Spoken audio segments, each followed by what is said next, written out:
to give my yes to you today.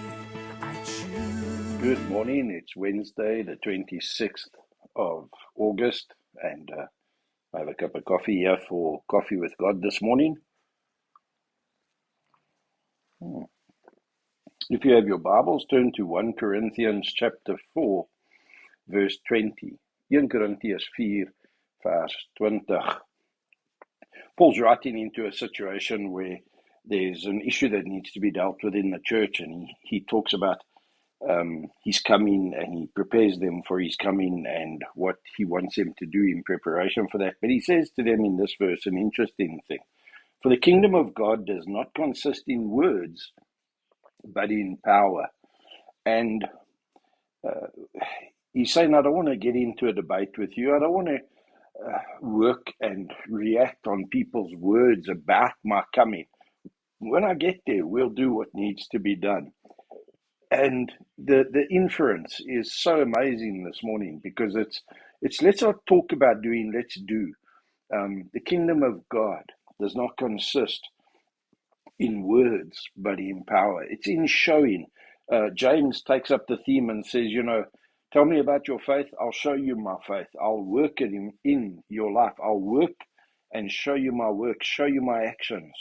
And the kingdom of God is really about a life lived, not a life spoken, not a life talked about, but a life lived out. And the influence, the indwelling, the empowering of God's Holy Spirit in our lives. So as ons praat van die Christen lewe, dan praat ons van 'n lewe van aksie, van dade, 'n lewe wat verskil maak, 'n lewe wat prakties en fisies tasbaar is.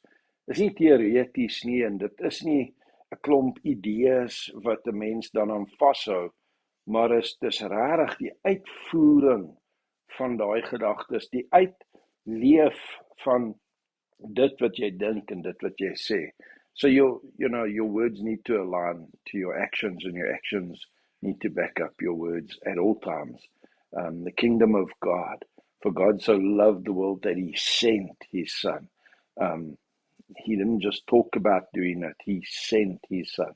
And so this morning, make your faith practical, tangible, real. Make it something that people can, like doubting Thomas, put his finger into the wounds on Jesus' hands and his hand into his side.